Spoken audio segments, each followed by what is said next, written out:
Assalamualaikum warahmatullahi wabarakatuh. Halo semua, saya Anissa Sifa Amala, Fakultas Ekonomi, Prodi SI Manajemen, Universitas Sultan Agung. Di video kali ini, saya ingin memaparkan presentasi istihab dalam memenuhi mata kuliahan Islam dan disiplin ilmu yang diampu oleh Bapak Dr. Handas Haji Bejo Santoso, MT PhD.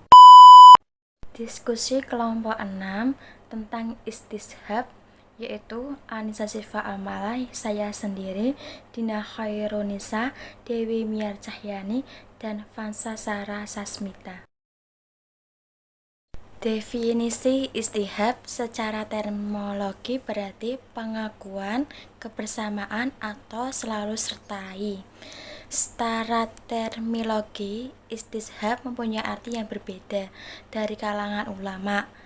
Namun, perbedaan tersebut tidaklah terlalu signifikan sehingga terdapat dua definisi secara komprehensi, yaitu pertama, istishab menurut Imam Syaukhani dalam kitab Ar-Rasyid Al-Fulul, apa yang pernah berlaku secara tetap di masa lalu pada prinsipnya akan tetap berlaku pada masa yang akan datang.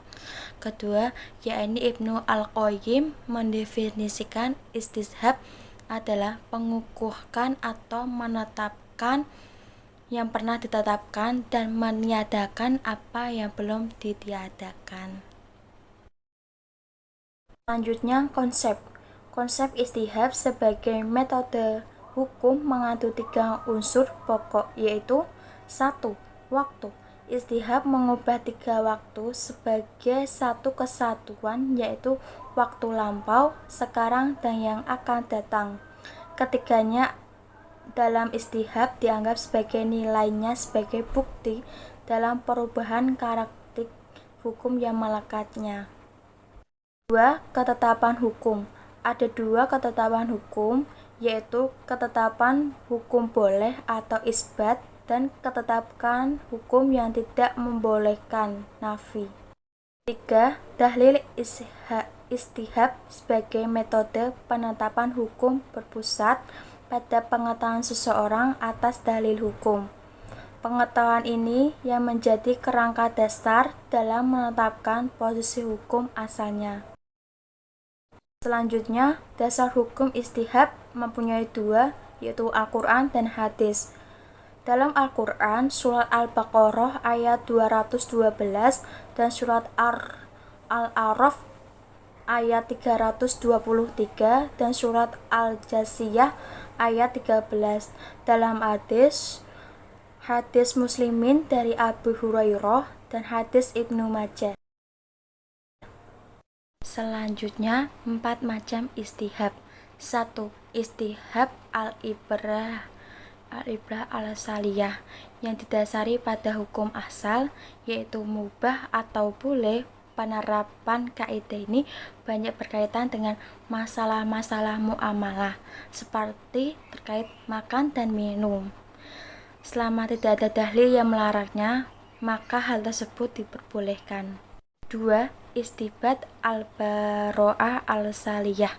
Ini berdasarkan prinsip bahwa pada dasarnya manusia bebas dari taklif atau beban sampai adanya dalil yang mengubah status tersebut. Atas dasar ini, manusia bebas dari kesalahan sampai adanya bukti. 3. Yaitu istihab maklub. Istihab maklub atau pembalikan, yaitu istihab pada kondisi sekarang dalam menentukan status hukum pada masa lampau, sebab istihab pada bentuk-bentuk sebelumnya merupakan penetapan suatu pada masa kedua berdasarkan ketetapannya pada masa pertama lantaran tidak ditemukan dalil secara signifikan. 4. Istihab al-wasi al-thabiti, yaitu istihab yang didasarkan pada anggapan masih tetapnya sifat yang diketahui adanya sebelumnya sampai ada bukti yang mengubahnya. Misalnya, sifat hidup yang dimiliki seorang yang hilang tetapi dianggap masih ada sampai masih ada bukti ia telah wafat. Contoh penerapan istihab. Ilmu bidang hukum. Dalam hukum bidang, konsep istihab sangat relevan dengan asas praduga tak bersalah, di mana seorang terdakwa ketika menjalani proses keadilan dianggap tidak bersalah sampai ada bukti hukum materi bahwa orang tersebut dinyatakan bersalah oleh pengadilan. Hukum bidang hukum perdata. Penerapan konsep istihab dalam hukum perdata berlaku dalam bidang perkaitan ekonomi, bahwa pada dasarnya setiap orang bebas dari segala gangguan berupa kewajiban perdata. Misalnya, jika seorang penggugat melaporkan tergugat ke pengadilan dengan gugatan untuk melunasi hutangnya, tergugat berhak untuk menolaknya hingga penggugat mampu membuktikan di pengadilan. Hukum perkawinan. Jika menurut konsep istihab, praktik nikah siri dianggap tidak pernah, sebab sesuai dengan undang-undang perkawinan yang menyatakan bahwa suatu perkawinan baru dinyatakan sah secara negara jika dapat dibuktikan. Mengapa istihab dapat dijadikan sumber hukum Islam menurut ulama yang menerimanya? Untuk menetapkan suatu hukum atas suatu peristiwa hukum berdasarkan keadaan yang menyertainya dan sudah berlangsung sebelumnya, sehingga ditemukan dalil yang menunjukkan perubahan terhadap status peristiwa hukum sebelumnya. Sekian dan terima kasih.